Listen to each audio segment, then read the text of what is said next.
Hello? Hello, everyone. If you want to come in and take a seat, got plenty up front here. We'll get started. Welcome. This is the 2026 Capitalism versus Communism debate. Hopefully many more to come. My name is Kasey. I'm the president of Bridge, Iowa. For those of you joining us for the first time tonight, I'm sure many, we have 9 people that are there. I'll tell you a bit about Bridge. Bridge is a multi-partisan political organization with the goal of empowering young people to engage in constructive dialogue and disagreement to improve the quality of politics. We want to get people from every corner of the political spectrum into one room at the same time and talk about it, then shake hands afterwards. Tonight we're going to be doing just that. In recent history, political polarization has grown levels never before seen. 1/3 of people our age say that they would not be friends with someone who voted for a different presidential candidate. Just 10 years ago, in 2016, that number was 7%. This doesn't have to be a reality that we accept. It's our job as college students and leaders of the future to bridge a gap with those we disagree with. Tonight is a great opportunity to show ourselves and others that talking to people we disagree with is not only helpful but necessary for productive political conversations. You might be asking yourself, why capitalism and communism? We hear these terms all the time in life and in politics, but if I pick 10 of you out of the crowd right now and ask you to define them, I'd probably get 10 different answers. This is part of the problem. We can't agree on definitions. So tonight, I'm going to have each organization give their definition of these important systems, capitalism and communism. I'd encourage everyone here to listen with an open mind to every speaker on this panel. Tonight, there's not going to be a winner and there's not going to be a loser. Our goal is to help you clearly understand what each organization represents. Young Americans for Freedom and the Communists of Iowa are vastly different organizations, but they've agreed to debate each other tonight in spite of their political differences. Tonight is about understanding our peers more than it's about telling them that we are right. On the backside of your schedule sheet, you will see the 4 discussion norms that Bridge follows. Those 4 norms will be used in order to keep discussion respectful and constructive. Both organizations have signed a debate contract outlining how discussion should run tonight and have agreed to those norms. As audience members, we ask that you remain respectful and quiet when each organization is speaking. We will have time at the end for some audience questions in the back of the table. To start, both orgs will have time for an opening statement to explain their views and provide their definition of capitalism and communism. I'll give it to the Communists of Iowa to introduce themselves.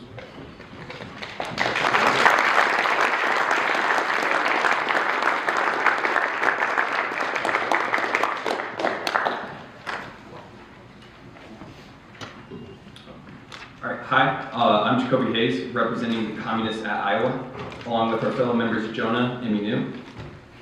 At the Communists of Iowa, we are trying to build an organization of dedicated communists who are willing to organize and join the fight for a better world. For over a century, the opposition to communism has been designed to do one thing, and that is to make you fear the very word. Communists have been painted as the enemies of individual freedom and the restrictors of human ambition. We have been told that communists will come to take your belongings, silence your voice, and force you into the collective will. What we are arguing for today is exactly the opposite. We are fighting for genuine, universal, and inalienable freedom. We, the revolutionary communists of America, just like the Young Americans for Freedom, are fighting for freedom. But we are fighting for freedom from the exploitative structures of capitalism, freedom from undemocratic and unaccountable governments and the corporations that control them, and the liberty of every person to decide the outcome of their life, whether that be in the workplace or within political representation. This requires first and foremost economic power, which we believe the working class should possess through common ownership of the technology and machinery used for production. As communists, we advocate for an economic order based on a common ownership, which can also be termed as socialism. In this scenario, workers will have the power to democratically decide what to produce and to tailor production to the needs of the people rather than what is profitable for a very few. When the values of the few are placed above the many, the results are the major social issues that we all face today. For example, we have the climate crisis, which if left unaddressed will lead to rising sea levels, droughts, floods, and famines unseen in any other era of human history. Nearly everyone can agree that we need to act to protect our environment. So why has there been no sufficient action to protect our environment? It's not because we don't have the means to protect our environment. Instead, it is because it is not profitable to stop burning fossil fuels or to build green energy. This is capitalism at play. It is based on private ownership of property by a few, and it prioritizes profits over humanity's survival. Capitalism claims to be the embodiment of pure individual freedom, but we must ask what this freedom really is. Capitalism is based on the freedom of a small group of wealthy people to secure a monopoly over the ownership of machinery used to produce goods and over the profits generated through the exploitation of their employees' labor. This is not a system of the equal distribution of freedom. Instead, capitalism auctions freedom off to the highest bidder. If you have no capital, like the strong majority of us, if not nearly all in this room do not, then your freedom is reduced to the right to sleep under a bridge and starve. Yet, if you have a large amount of capital, you are given the freedom to get away with some of humanity's worst crimes. Take for example, Jeffrey Epstein.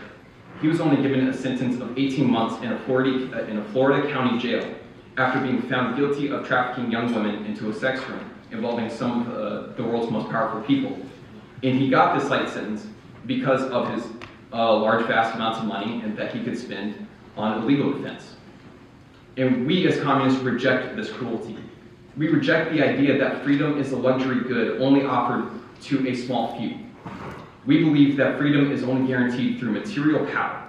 That is the ownership of a share of society's wealth. The class with political power in any given period is that which owns the property. Under the capitalist mode of production, the worker is only free during the hours which they are not selling their labor or at their job.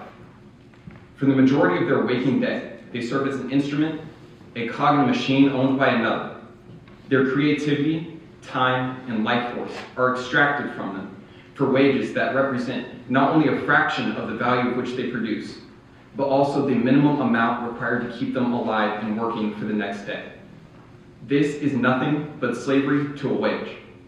True freedom means that workers would have the democratic control over their working conditions and their everyday lives. If you believe that freedom is a secure retirement, a meaningful job, a clean environment, and the time to love your family and pursue your passions, then you already understand these things cannot be achieved by competing against your neighbor for who can work for the lowest wage. This can only be achieved through working with your neighbor and working to overthrow this exploitative system of capitalism. We are fighting for that freedom, the freedom of the many against the tyranny of a few, and the fight for the 99% to write their own history. That is the central tenet of communism. Thank you.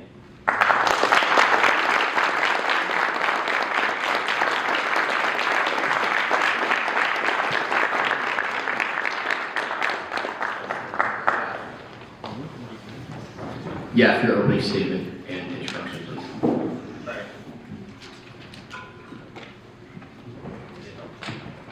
There we go. Hello, everyone. My name is Brody Baker, and I lead as the Iowa Young Americans for Freedom's chairman here on campus. With me tonight is Lochner and Colin with us. Tonight we're talking about capitalism versus communism. To some, it's evil versus good.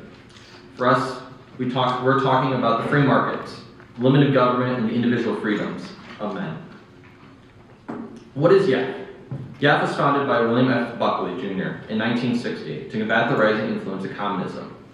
This today is more prevalent as we are trending towards a rise in socialism and communism in our generation.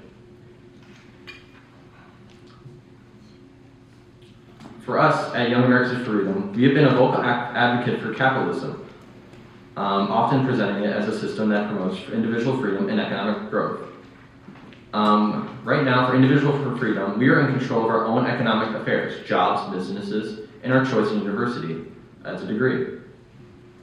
The definition of capitalism is this: an economic system based on private ownership of the means of production, driven by the pursuit of profit, competition, and voluntary exchange. We believe that capitalism promotes freedom and liberty, and it is the only way that we can have true prosperity, maximizing our utility, autonomy to buy and sell as individuals, our opportunity pursuit, and the incentive to work and to be a productive member of our society. We believe in free market that generates opportunity and innovation and rewards the hardworking individual. When people are free to create to create a complete and succeeding society. Society as a whole benefits. And that is all for us. Thank you.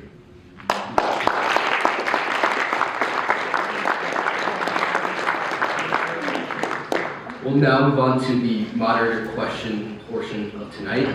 For the first part of our debate, moderator-led questions, obviously. Each answer in this section will be timed, but it's not necessary to use all the amount of time. The side to speak first will receive 3 minutes. The side to speak second will also receive 3 minutes. And then the first side to speak will be given a 1-minute rebuttal. My friend Rhett here will communicate your time. The green card, go ahead, will be 1 minute remaining. Yellow card will mean 30 seconds remaining. And red card means your time is over, you must wrap up your point. 30 seconds after the red card, the moderator will jump in and cut you off. Do the panelists have any questions? Okay. We will start with RCA, let's do RCA, and then also give us an introduction to who our names. I'm Jonah Cornelisse. I'm Minou.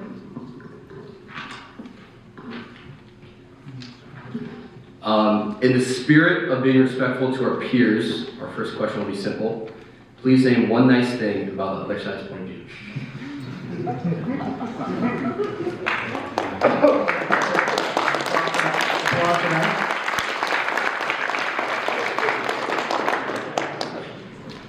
As Marxists, we believe capitalism is a historically progressive system.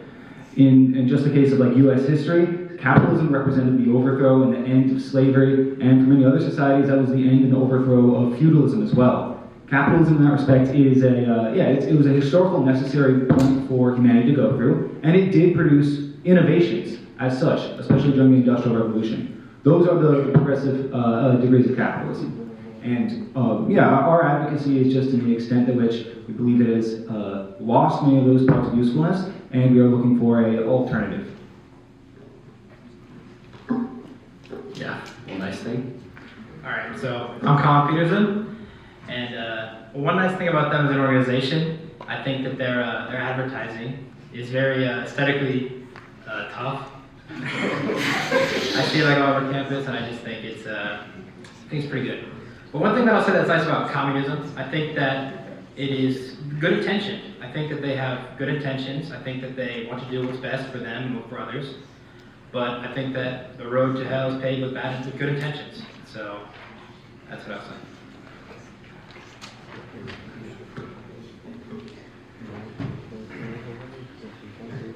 I have your next question. My name is Cielo, by the way. Nice to meet you earlier. In July, America turns 250 years old. Looking back over those 250 years, where have we failed and where have we succeeded? Let's start with, So America, founded 250 years ago, was founded exactly to promote limited government, a free society, a democratic society, free markets, individual freedom. These are the values that America was founded on. 250 years later, the American experiment has created the most prosperous and rich society that has ever existed in the entire history of man. Poverty, extreme poverty, defined by the United Nations as about $2.15 a day, is virtually eliminated in the United States. In the United States, we have achieved remarkable class mobility. 56% of the population will at some point in their lives be in the top 10%. We do not live in a society as the old rigid feudal system in which people are not able to move up and down in society. We have created a society based on merit, where people who have innovative ideas and can create value for the others in their society are able to prosper. We have created one of the most powerful countries on the global stage. We have created the greatest country in the history of mankind, and we have done so through capitalism.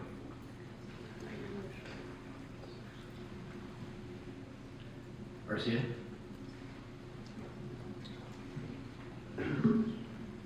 Well, I would like to say that we have failed to actually provide a democratic society.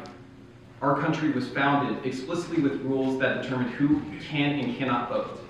And these rules were specifically applied to certain racial groups, and for a majority of our history were applied directly to women. These voting rules also included provisions that you had to own a certain amount of land, or that you had to have a certain amount of money in your pocket. None of those things are what make a democratic society.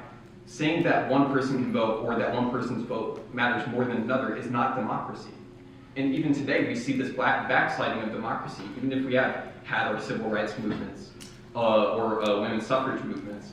What we see is that even in today, we have new institution rules which make it harder for people to access polling institutions, which make it harder for them to register to vote. And yeah, every day we see the voices of minority groups being suppressed even more and more through different regulations.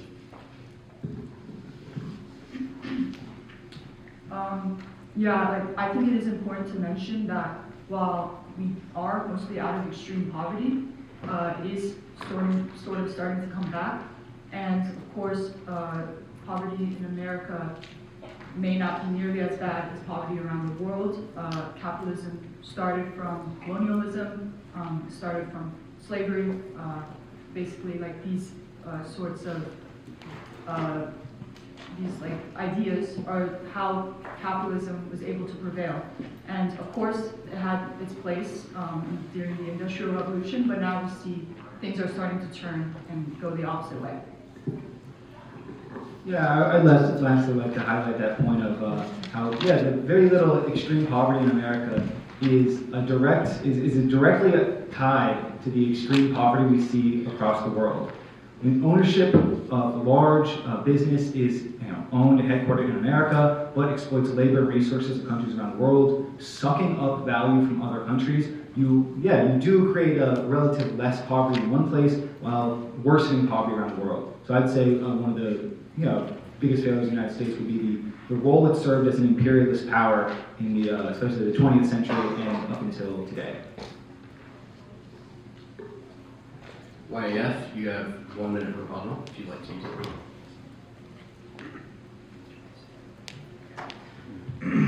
So, to address their first point, when the country was founded, we did not have a perfect democracy. It was white landowning men who could vote.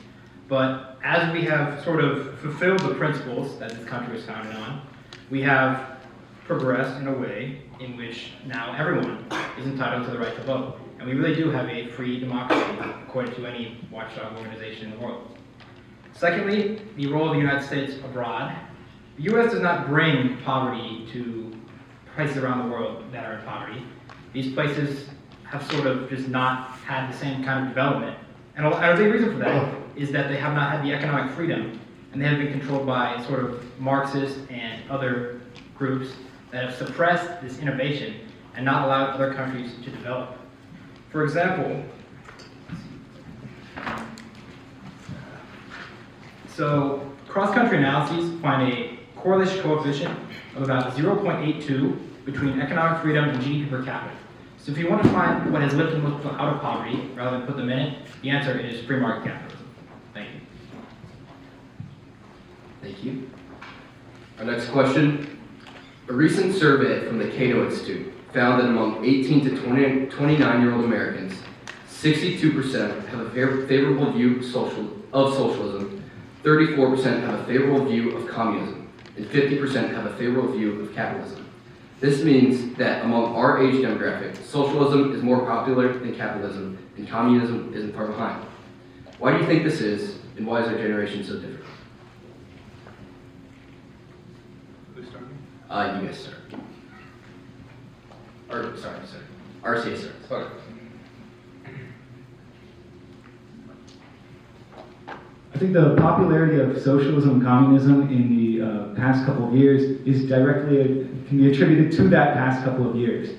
It is our generation seeing the multiple unfolding crises around the world, ranging from the climate crisis, the cost and affordability of healthcare in America, same cost and affordability of housing, food, and other basic needs, And not to mention the wars that our country is currently participating in or that other capitalist countries are engaged with. Now this is coming as capitalism is reaching a slump. It is reaching a failure to promote economic growth because it is prefaced on the idea that you can have infinite growth on a finite planet. Simply, you cannot have that. You cannot have that indefinite, persistent growth unless we had an infinitely, of course, sized planet with infinite resources and infinite labor to exploit. Now, as capitalism fails to grow and you have basically a stagnation in the economy, that's where you start to have things like recessions or governments racking up trillions of dollars in debt. This is what's putting us in, the multifaceted crisis we have right now, and it's leading a lot of young people who, and I would particularly mention, it's leading workers to see how they're being harmed by this system and looking for a way out. In many regards, when they're not offered, say, a complete, let's go way out of capitalism or some sort of reform or fix to capitalism, people instinctively just try different options. I think this is why you've also had a rise of left-wing populist movements like Bernie Sanders just several years ago. And with that option being closed to people, that is what precisely leads people to a right-wing populist like Trump. These are different expressions of the same anger at the working class anger at capitalism's progress. The question is, are these forces able to address it? We would definitely assert that in the case of Trump's approach and in the case of approach of these left-wing fixes to capitalism, they don't fundamentally address the system because they can't fundamentally address infinite growth on a finite planet. That is why these movements fail to deliver prosperity, and it's leading people to completely reject the system of capitalism. That's what's giving you that 60% socialist, 30% communist figure. Yeah.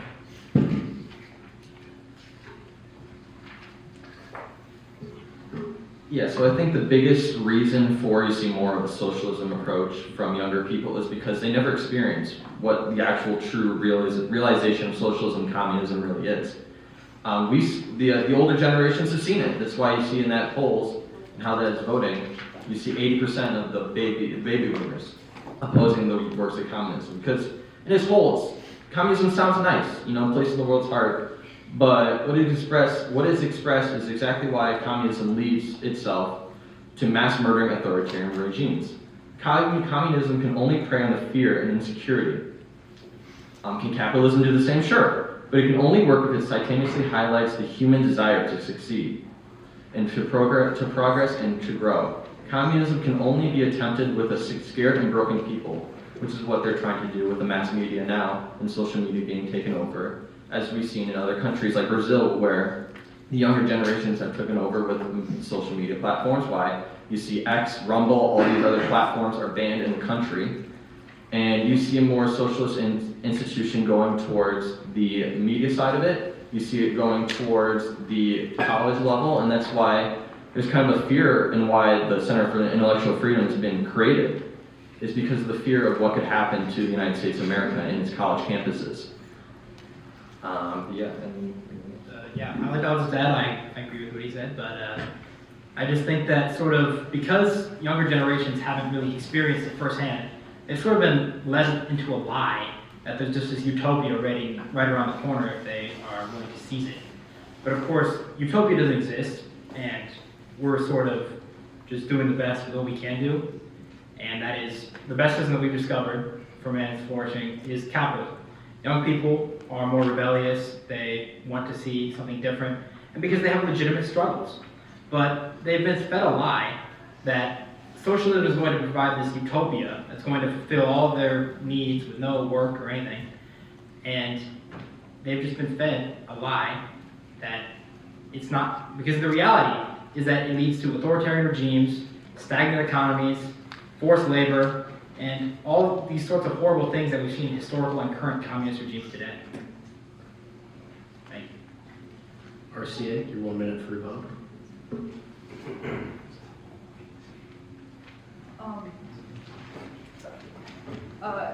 So I wouldn't say that communism is a synonym of authoritarianism. I feel like that was sort of the point you were making there. And to the argument that it leads to authoritarian regimes, you see this a lot in very underdeveloped countries that don't have the means to support themselves. So, for instance, what happens is a lot of like isolationism, and due to things like trades, other countries imparting like blocks in trading with these countries, and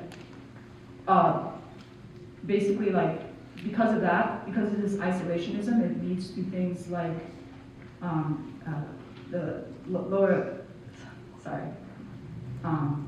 they're not as able to distribute their goods that they produce. And sorry, you guys have to. Oh yeah, the last thing I'd add is, you do have examples of these communist countries in the 20th century that did have authoritarian governments. The real quick thing I want to point out is that, as Minou was saying, there hasn't been a communist or socialist revolution in a developed, industrialized capitalist country. The U.S. is in a completely different state from that, and would not suffer the same authoritarianism. Thank you for that rebuttal. I have our next question. Looking to the future of America, what needs to change?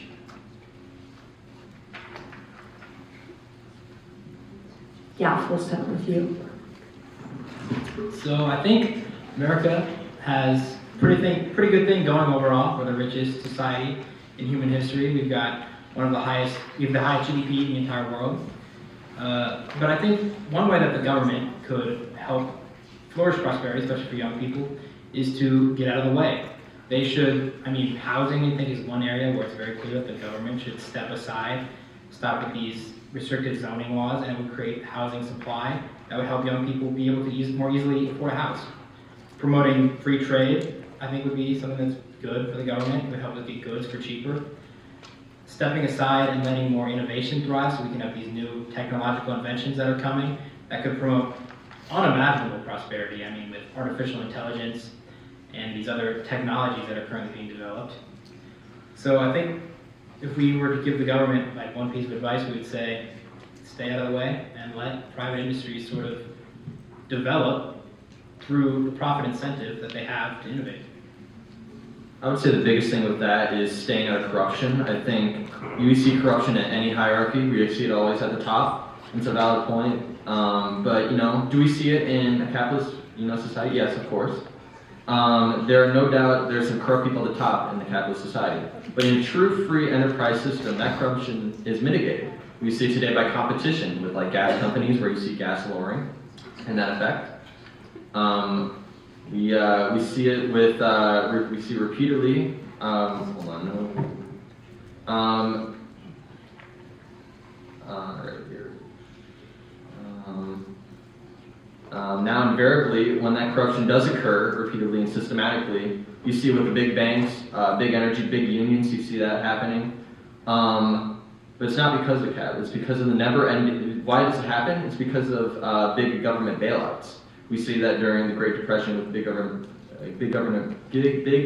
bailouts. But let's change the scenario here for this question.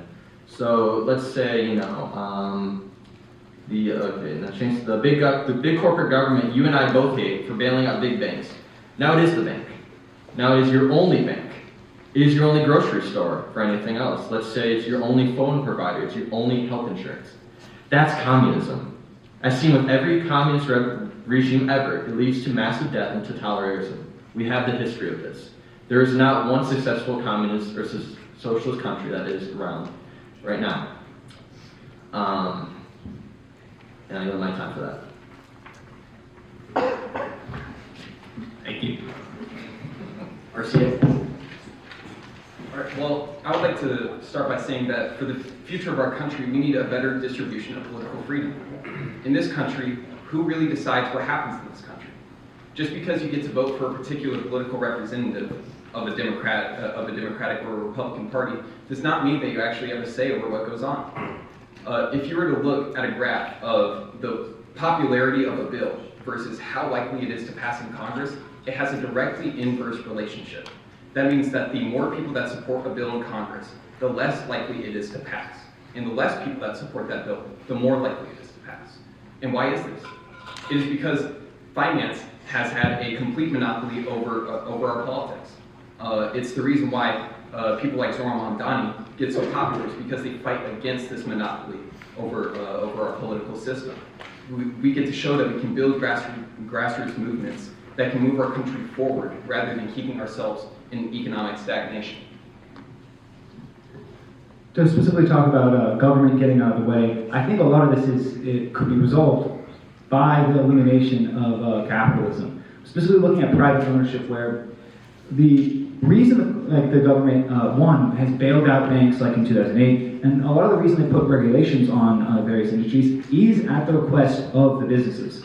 The issue is that we have a private banking system owned by billionaires who lobby for influence in the government, like was said, and they request bailouts, request handouts from the government. That directly goes to one class of people. It's not handouts for the average people. No, workers actually have more being cut from them every year. There's increased subsidies and bailouts for the rich. And furthermore, companies often request regulations from the government in order to basically ward off competitors to solidify their monopolies. In the case of the housing, which was mentioned, a big part of the housing market right now is for big commercial housing to not build on purpose in order to create artificial scarcity and raise rents. Not like a government zoning problem. In fact, zoning benefits them. The government intervention benefits those companies, why they request it. And the last thing to look at authoritarianism.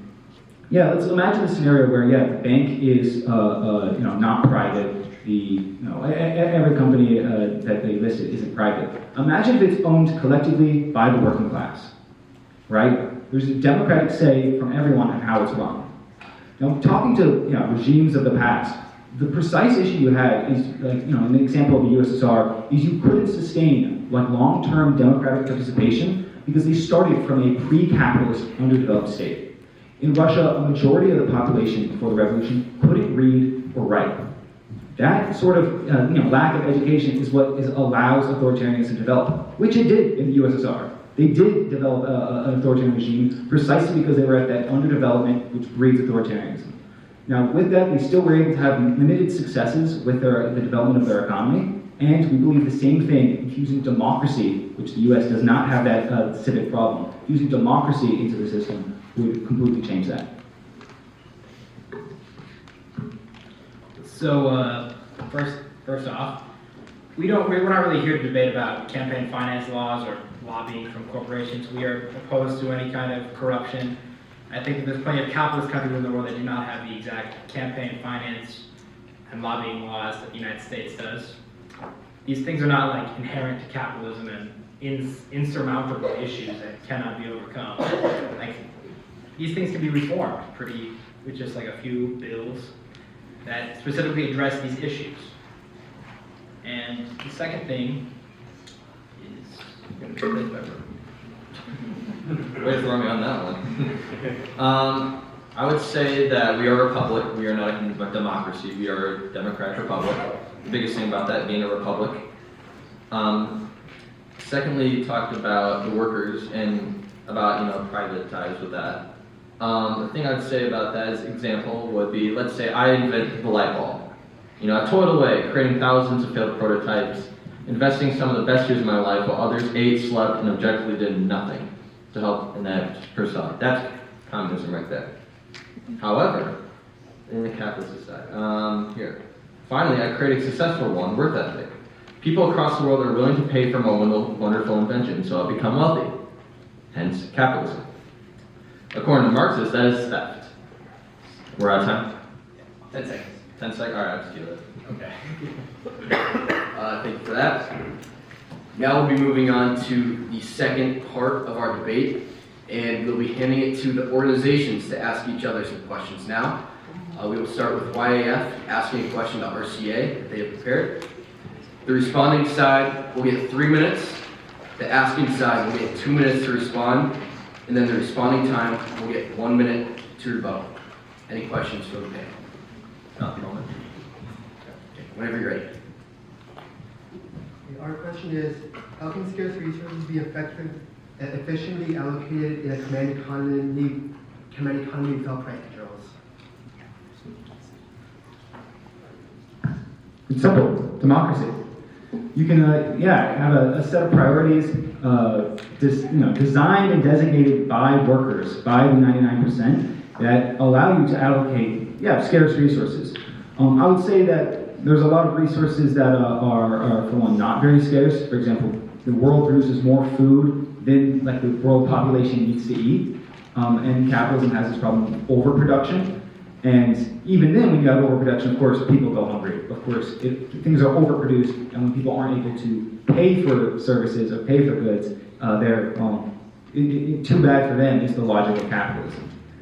So, that democratic will can represent itself in, we would agree that representative democracy is an option for this. That's not what we have right now, unless, of course, a democracy, a representation of the rich in government. Certainly, you do have those sort of representatives. You have a representative democracy representing the working class. You have all working class people, as the base of power over the state and over how the economy is run, a planned economy. You could designate priorities. People could run an election campaign on, well, we want more of this resource produced. We want high-speed trains in America, a limited resource. We currently don't have those trains. We want to expand that and we want to bring that technology to the country. That is a democratic expression of what do people want, what resources, and how they want them distributed. I would like to highlight how scarce resources are distributed under capitalist economies. How they're distributed under capitalist economies is whoever has the most amount of money. And these scarce resources tend to include things like housing, which should be a basic human right, as everyone needs a house to live. With the speak of zoning laws earlier and all these government regulations being the restriction of, or the creation of why there is a houselessness issue is exactly the opposite. In this country, we have a surplus of homes. We have more homes, empty homes, than we even do homeless people. What the issue is not a scarcity or a supply of housing. It is about the affordability of housing. And that is because housing is distributed on the basis of having money rather than on the basis of existing.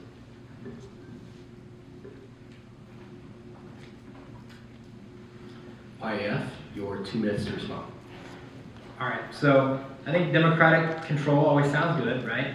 But I don't know how many people in here know exactly how many tons of steel the United States should produce this year. We can't just sort of decide these things democratically because knowledge is not something that's universal. Knowledge is something specific to each transaction, right? And so prices are essential for communicating information. How does a steel company know how much steel to produce? Because of prices. Because what are people willing to pay? Because what is going to make them a profit? You kind of need sort of prices in order to allocate these resources. Because, with a democratic system, you can't just say, how many tons of steel should we produce? Vote if you think we should have 8,000 tons of steel this year. Because people don't know. Because knowledge is distributed among individuals and takes place over these millions of transactions. And there's really no way that you can expect the entire citizenry to sort of come to a consensus about these sort of niche topics that not any one person in the world really knows exactly the right answer. The thing I'd like to talk about is the overabundance part. I think the biggest thing about that is we do have an overabundance. I think in let's say a grocery store with food. We do have an obesity epidemic in this country. But we look to other countries like Venezuela and Cuba and all these socialist countries that even some of our politicians like Bernie Sanders has said that bread lines are a good thing. We have such unfettered access to a wide variety of food the world's ever seen in the United States of America. That some people have chose to be fat in our country. But in communist Russia, China, Cuba, North Korea, all these examples that we have around the world today, they have bread lines. So take your pick on what you want.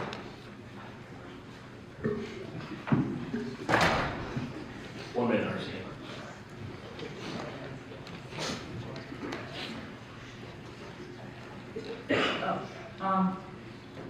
Okay, I guess to address the last point, I agree that there's obviously an issue with the overproduction of food. I mean, we, I think, waste over 100 billion pounds of food per year. And the food, I mean, you can look at the cornfields in Iowa, most of that is used for, the ones that are used for food are used for corn syrup and other junk that they put into our diet. And by they, I mean the large corporations, the food industry, and then of course you have big pharma that treats these obesity issues, giving us GLP-1s and whatnot. But I think the fundamental issue is with the food. And on the stuff with the steel company, I think in this scenario, the people voting on these things are working within the companies. They still understand steel, they understand the market, and they understand what people will pay for what type of steel or whatever product they're producing. So it's not just people totally outside of this industry or field. It's they still are very competent in how that operates. Yeah. Thank you. RCA, your chance to ask a question.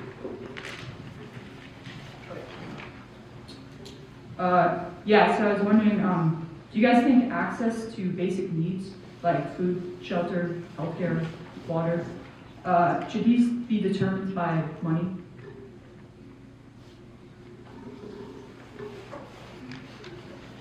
So I think this is kind of an intellectually dishonest way of framing the question, because it's not necessarily should these be restricted to people who have the money to afford them, but rather, like, what is the alternative to using the price system to allocate resources?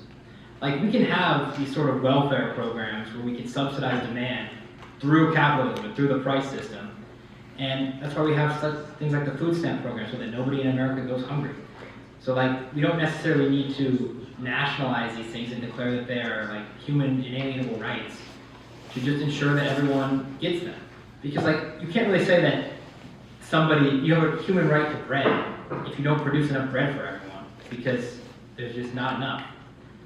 Like, these things, you can't really have a positive right to someone else's labor, to someone else, because this gives you the right to use someone else's body as like slave in order to do labor to produce food for you. That's kind of what these positive rights are sort of trapping you into doing. But rather than that, I just don't, I mean, like I said, capitalism has lifted the most people out of poverty, it's lifted the most people out of hunger, and they've complained that it's given us an overabundance of food. I mean, I think that's a good thing. An overabundance of choices. And I really don't understand what's the major problem with this in America today. I mean, I don't think we have an epidemic of people starving to death in the United States like they did in the Soviet Union or Mao's China. I think that what we've ultimately decided from outcomes is that capitalism is the best system to get rid of hunger, even if it does mean, yes, moving goods, including essentials, through the price system. Thank you. RCA, 2 minutes. Yeah, I guess just starting kind of maybe reverse order of what we just heard. Yeah, I think pointing to examples like China under Mao, the Soviet Union under Stalin, again, we're looking at countries that did not industrialize before having a social system. They did not industrialize before communism. And that is going to be a very essential thing, because, again, if you point to the capitalist countries that have, say, been capitalist their entire existence and have not had socialism, but were colonized, but did not have industrialism because of, well, they were shut out of international capital, they also have these same problems. India, under British rule, had massive starvation. And, look at countries like Haiti or Burundi today that have never had communist governments, but they still have undemocratic governments, and they still have a capitalist market where there are plenty of people starving to death. If you're looking at like overabundance of food is something we brought up, overabundance of food isn't the problem. The problem is the distribution, and how right now food is only distributed to the people who are able to pay. Even people who, again, are working, but are given poverty, like, lower than subsistence wages, are pretty much left to starve. Especially when you're talking about places where, people don't even have the option to work because there are not jobs, there are not economic opportunities. Capitalism creates this because it's only pursuing one goal: profit. And as lastly, for capitalism being the most successful system on earth that is raising so many people out of poverty, again, you're looking at the capitalist countries that were at the top of the global hierarchy. You're looking at the countries that, like the US or Western Europe, yes, do have low extreme poverty as a result of colonization, a system of imperialist domination under capitalism that puts some people down, worsens some people's economic situation in order to benefit others. It's not the fault of Marxists that in countries like India there's immense poverty. It's the fault of British colonization. It's the fault of capitalism. So first off, countries like Haiti and Burundi are not really capitalistic in any way. They do not have real property rights. They do not have real economic institutions at all. They do not have economic freedom ranked by sort of global watchdogs. India, I think a lot of big reason for their poverty would be their former Prime Minister Jawaharlal Nehru, who was a confessional socialist, rewrote the constitution to say India was a socialist state, ran a command economy based on the Soviet system of enterprise. I think that's a big reason why India is so poor today. If you want to look at Africa, for example, there are 3 countries who are all colonies. 3 richest countries in Africa are Botswana, Seychelles, and Mauritius. These 3 also happen to be the most economically free countries in Africa. So even in sort of countries that were not developed, I mean, you can give some more examples like Singapore, Taiwan. Like these are countries that were not economically developed, were not at the top of the global world order, but have sort of been brought into being rich, sometimes richer than Western countries, because of capitalism and economic freedom. Thank you. Why, yes, we'll have a chance to ask another question.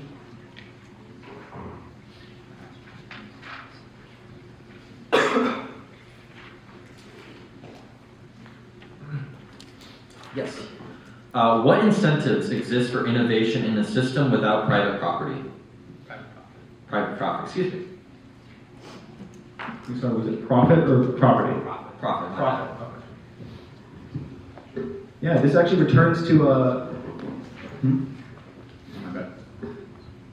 this returns to the point on democracy and point on representation.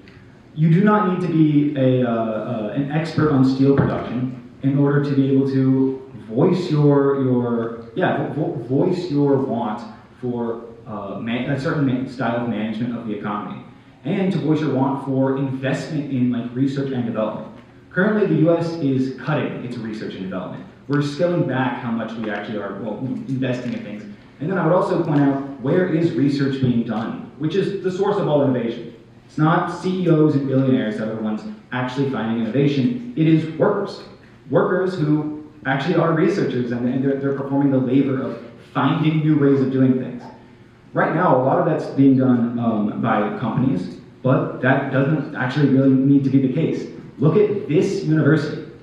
It is a public university and one of the foremost research universities in the country. And that's because, that's as it's standing as a public institution. Similarly, look at inventions like the internet, which were not invented by like corporations, but like the biggest stepping stones to get there was through the public sector, and it was through government research. Now, what we're advocating for is just put this under a full set of like democratic workers' control.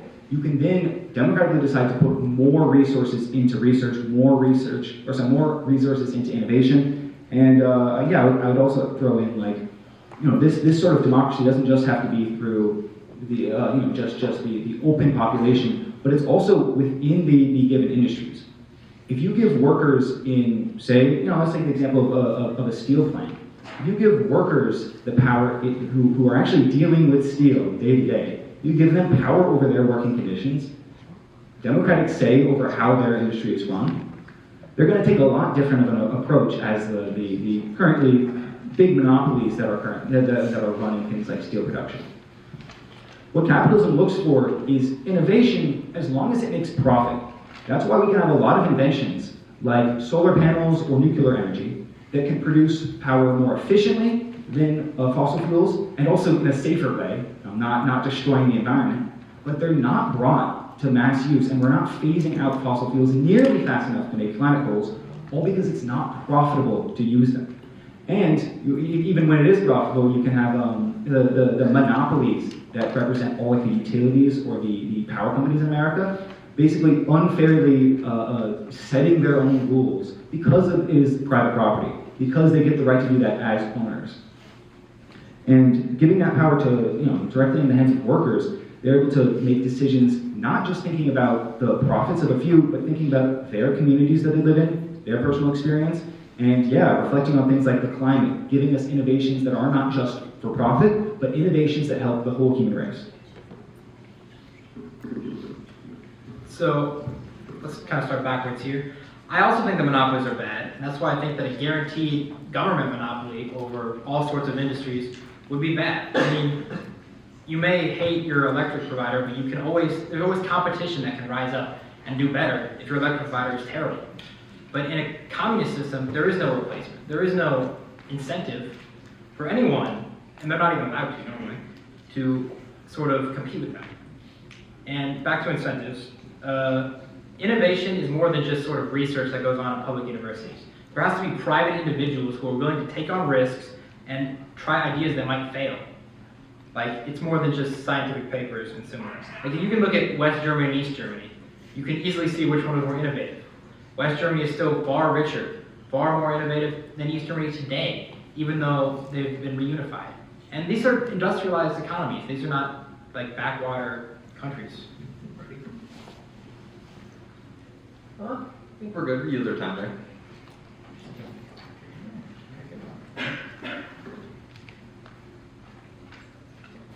Well, I would like to start the rebuttal by saying that social necessity still exists even under a socialist economy.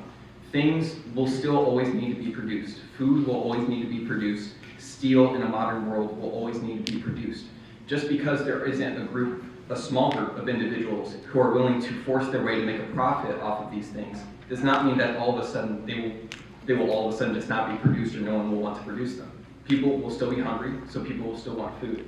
People will still want to travel the world, so there will still be steel to build airplanes, there will still be steel to build trains, there will still be fuel to send people to these places.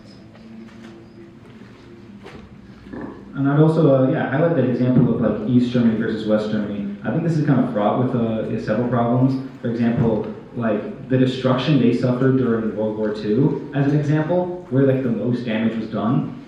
Yeah, it is not like a completely even comparison. It also points to like the Marshall Plan and how the United States just moved a bunch of money artificially into West Germany to prop it up. Thank you. And then RCA, our last cross-examining question, and then we'll go to audience questions. So we sort of kind of already mentioned this, but we believe climate change is a very pressing issue right now, and we wanted to know, do you guys think capitalism is capable of preventing the worst effects of climate change, and if so, how? Yes, actually, one of the main ways that capitalism can actually solve the issue of climate change is innovation. Like for instance, one of the lowest emission fossil fuels is natural gas, and with the increase in natural gas being used for energy, we're seeing a lower amount of emissions used. In fact, you see that in a lot of these countries like China, which is one of these communist countries, you actually see them having the highest amount of emissions. I would like to comment, I don't know what it was, but if the United States went full electric today, everything was electric, we'd probably make a 3% indent in our carbon input on the country because of how much China and other communist countries in the world are producing so much carbon emission into the air, 20% from China alone. So yeah, I think they kind of covered it, but I mean, these carbon emissions aren't solely the result of these evil capitalist corporations. They're present in countries like China that does not have a free economy, that is a communist country. And the only way, in fact, that we can address the climate crisis is with innovation and capitalism. Like they even said earlier, solar panels and nuclear were invented because of profit. And these are the kind of ways that we are going to be able to replace fossil fuels in the future. One thing that gets in the way of that is government regulation of things like nuclear power, which is extremely regulated. And that sort of, and you have like oil and gas, these industries get subsidies from the government. So like, if anything, I think more government control of the economy is sort of a problem that is contributing to climate change, rather than capitalism and profit being the ones that are causing it.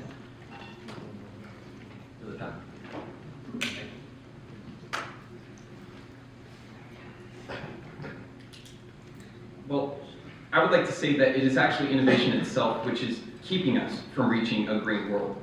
It is innovation itself which is keeping coal or natural gases from being burned. With their example of China, China has a large, numerous amounts of private corporations and who are producing the majority of the carbon in the world. But if you were to look at the single individual group that produces the most amount of carbon emissions in the entire world, it is actually the United States military. And if you were to look at per capita carbon emissions, the United States significantly outranks that of China. China has only barely risen to the #1 carbon emissions rate over the last 20 years because of their massively industrialized economy, which has come from open market and capitalist reforms to the country.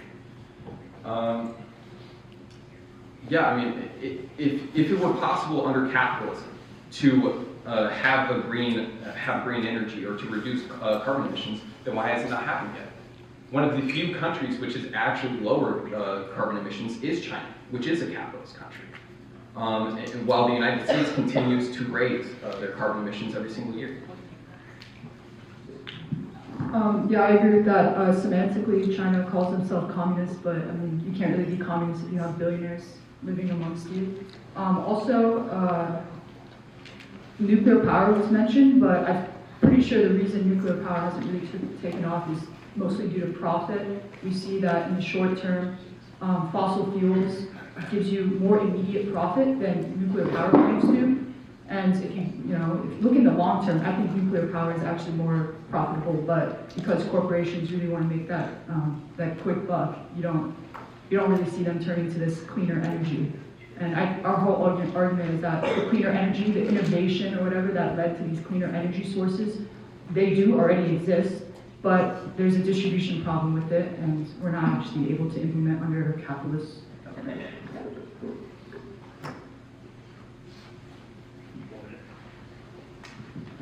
So I guess the first thing I'll say is that the United States military is in fact a publicly, democratically controlled institution. It is not a private company, and I think it's quite telling that they said that it is the most carbon emissions entity in the world, a publicly controlled one. I think that this idea that corporations want profits quicker, and that's why they don't go to nuclear is sort of just made up. I mean, corporations would try to do nuclear and have tried to do nuclear, but for example in Germany they recently just shut down all of their nuclear power plants because of these far left environmentalists who think that it's not good enough. The government regulation and the state sort of trying to take control of the economy is in fact what makes these nuclear power plants have to fail. I mean, one of the big reasons that people don't like nuclear is because of Chernobyl, which was an accident caused by poor safety standards in a command economy in the Soviet Union.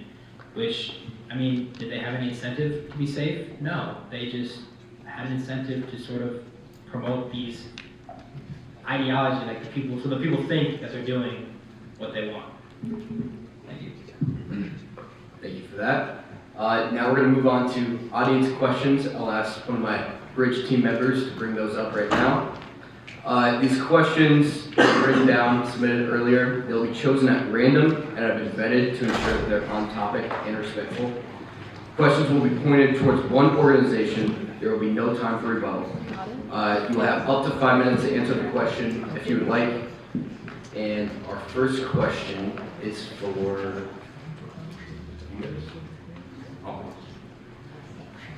do the capitalists. Well, it'll be.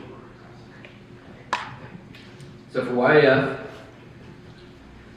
what is your opinion of societies like China, which incorporate capitalism into an overall communist system? I think it's safe to say we are have an unfavorable opinion of China. I mean, China has lifted people out of poverty thanks to capitalist reforms under Deng Xiaoping, but China still has a GDP per capita that lags far behind developed countries like the United States, lags far behind its neighbors like Japan, South Korea, Taiwan, and Singapore. They have a GDP per capita of about 14,000 nominally, compared to Japan, which is 36,000, South Korea, which is 37,000, Taiwan, which is 41,000, and Singapore, which is 99,000. So you can sort of see that despite all these, like this propaganda that we see on social media that's run by the Chinese government, not that the social media is run by the Chinese government, but the propaganda is from the Chinese government. So, despite the propaganda, China is actually still far less developed than its neighbors. And I don't really think that we should be looking to China as an example of like what we need to be doing, because China is just far less prosperous than us. And that is irregardless of how many LED lights they have on their buildings. All right, thank you.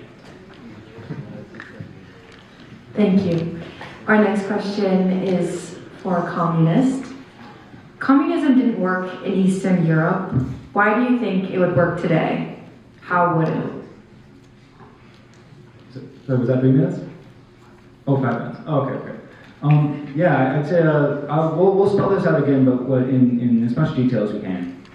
In any given society, the government, culture, religion, intellectual life, all of that is going to be first determined on the level of technology and economic development that's been achieved in that situation. You could not have the modern U.S. capitalist economy all propped up in a hunter-gatherer tribe tens of thousands of years ago. There's a mismatch. It doesn't have the prerequisites. Now, if we're looking towards these examples like Eastern Europe, definitely thinking of the Soviet Union, right? Which had a revolution in 1917 in order to have in order to basically do socialism, you could say. In this case, they ran into a very big problem, which is that Russia hadn't even had an industrial revolution. They hadn't developed the first foundational bricks for capitalism, and they were embarking on a socialist system.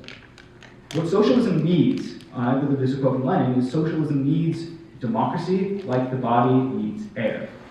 And it was really hard for them in order to actually have a democratic structure with the whole working class participating, because urban industrial workers were only 5% of the population. Most people, 90%, were peasants in the rural countryside, and many of them didn't know how to read and write. It was an agrarian society, completely unlike really that many countries today.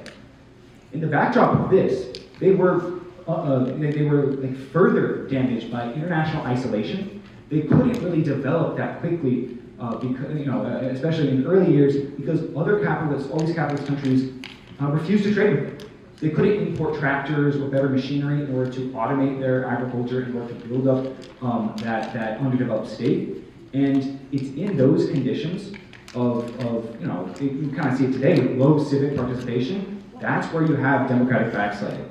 That's where the revolution did not, persist a democratic government, and you had the rise of dictators like Stalin. That keeps going on again and again in pretty much every other example. Look at every example of a communist country they give, and it's one that started from this really low point of development. And we can point the same thing to capitalist countries. And they start from a low point of development, and they do not industrialize with the wave of mostly Western European and America. When they relate to that industrialization, often because of colonialism and sort of unfair imperialist competition, then they're set up to fail. The U.S. is in completely different grounds. In the U.S.'s situation, we already have industrialized, unlike the USSR at the beginning of its existence. Unlike the USSR at the beginning of its existence, we don't have 90% people that are illiterate. We have very high literacy. This is when we mentioned earlier that capitalism had a sort of social progress to it at a certain point in time.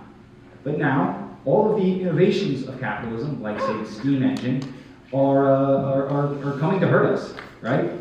The generation of power through fossil fuels is coming to hurt us. It's an existential threat for humanity, and that's where we're putting forward socialism, we're putting forward communism.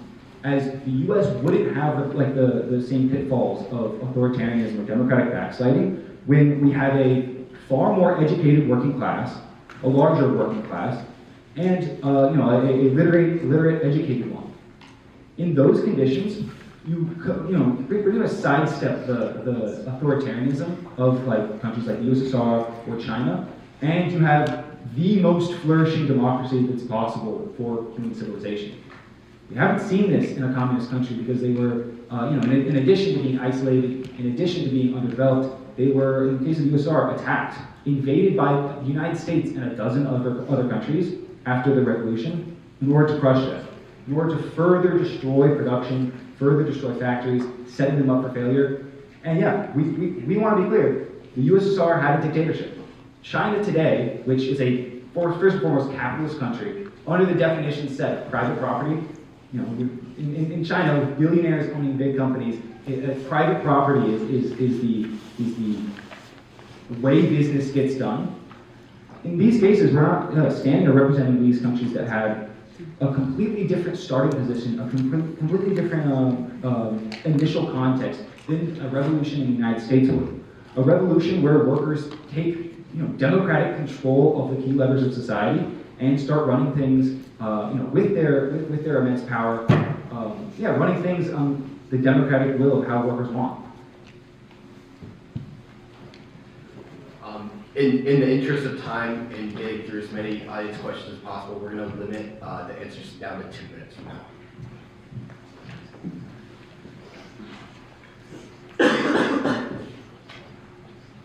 For the capitalists, has Trump's presidency had a positive impact on your life at all?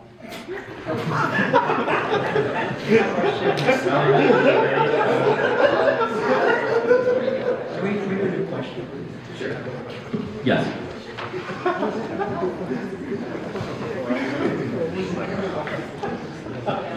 Okay, this one's a bit longer. Do you agree with Keynesian economics? If not, do you guys know what Keynesian? Yes. Okay. Do you agree with Keynesian economics? If not, how do you explain GDP growth being consistently higher with more money the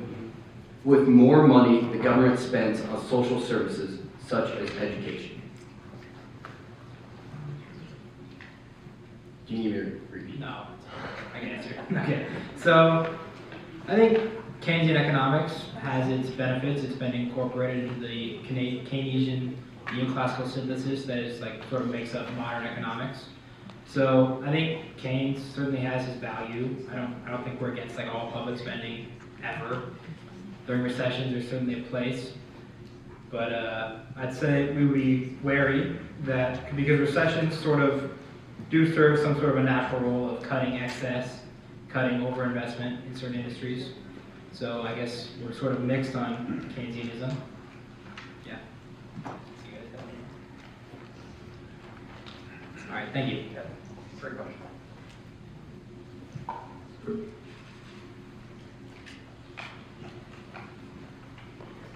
Where does AI stand on both sides?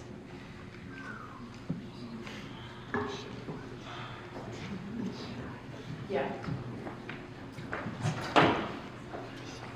So I believe, I don't know if all communists believe this, but AI is going to lead to a lot of layoffs, job layoffs, and that can either be met with a lot of people homeless and unemployed, or it could be met with people taking on to working fewer hours and still being able to survive with fewer hours being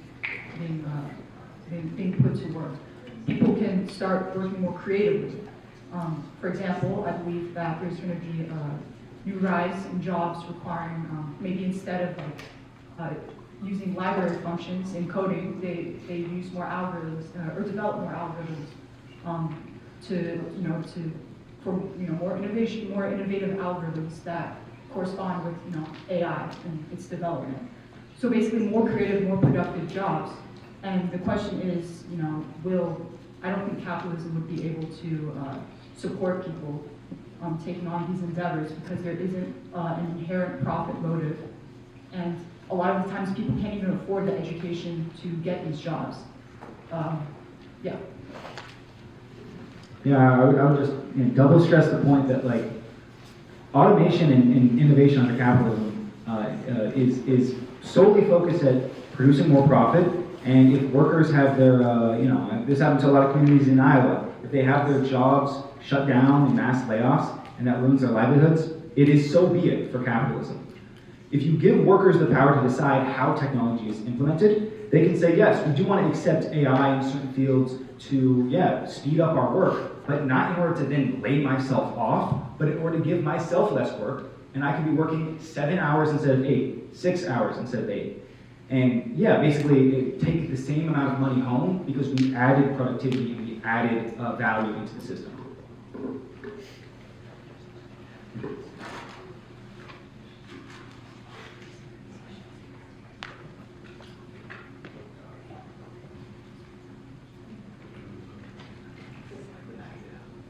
Okay. This one has a question also. It's a continuation. This will also be our last question for each organization. Cuba is under one of the worst economic embargoes in history. How can any idea be expected to flourish under these conditions? And why does capitalism go to these lengths to prevent communism from success? Great question. So I'm going to answer the second question first, which is, why does capitalism go to lengths to so-called prevent the success of socialism? Has socialism just been sabotaged, or has it actually failed? And there's a misconception that socialism has failed because it has been sabotaged by countries like the United States. But there's some examples, like I mentioned earlier. India, under Jawaharlal Nehru, explicitly based his model off of Soviet systems, was not aligned to the Cold War, did not have major US sanctions or interference, and it failed, and they had to reform towards a market-oriented economy in the 1990s. And then Tanzania, under Julius Nyerere, his socialist policies failed to spur economic development, and by the 1980s they were forced to adopt market reforms and bailed out by the IMF. Another non-aligned country, not part of Soviet bloc, not sanctioned or interfered with by the United States. Second part, I'll answer the first question about Cuba. And I think it is sort of telling that it's sort of expected that a country is not going to be able to flourish unless it is able to trade with the rich capitalist countries. The reason why it is necessary or beneficial to trade with the United States is because the United States is so rich because of capitalism. Cuba, I think, did not have a very developed economy before communism, and they're not going to develop a better economy, not because of the US embargo, but because their own systems sort of sabotage their own flourishing, and they're like actively hostile to the United States. I don't understand why the United States should be sort of expected to necessarily like trade with them completely freely.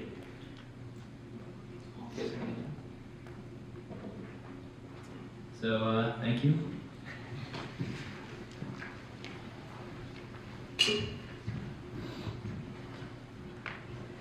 This is the last question of the night.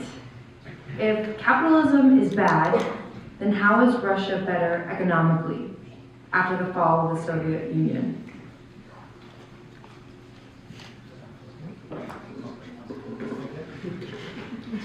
Well, I would like to deny that the argument about capitalism is about, or communism is about what is good or what is bad. What we are talking about is what is necessary for humans' existence. Under capitalism, like we focused on earlier, it is based on infinite growth on a finite planet. That is impossible to actually do. Now, to answer the question more directly, in Russia, post the fall of the Soviet Union, what you actually saw was a rise in prices. What you saw was a rise in poverty, and what you saw was a rise in the people going hungry in that country. It was because there was mass economic turmoil that was going on in the country, and even shock therapy, as it was called, where capitalist reforms were being shoved into the faces of the people without their democratic say or without their approval. One small detail I would add before I get to my main point is the note of debt. Russia and many other capitalist countries have spurred economic development at the price of debt. They stimulate their economy with government spending, and that is not something that can go up forever, especially the case with the US and Western Europe, but it is also the case with Russia. They are pretty much digging a hole for themselves with debt. It is, yes, propping them up in the meantime, but it's short term. We're talking about short term, not sustainable growth. in Russia. And then the main thing I would point to is the interconnectedness of the global economy. When the USSR was isolated, right? When they had, yes, a small set of communist countries or aligned countries that were trading with them, but not the majority of the world, that posed a direct limitation. I want to push back on the idea that the Cuba would benefit from U.S. trade because it is the most rich, powerful capitalist country, and that's proof of capitalism's success. When you have a global economy, it doesn't matter what system a place is using, it needs to connect and reach out to sometimes just the resources that that country doesn't have. And when it's being stifled and suffocated, it doesn't matter what system, you could isolate any capitalist country and it would suffer just like Cuba. And so in the case of the USSR, they saw this, the fall of the Soviet Union saw growth strictly. Biggest reason is just because they became connected. That could still exist, that connectedness on a socialist basis, and that's what we're fighting for. Thank you. And if possible, can we get you guys to shake hands? Of course. Everyone give these guys a round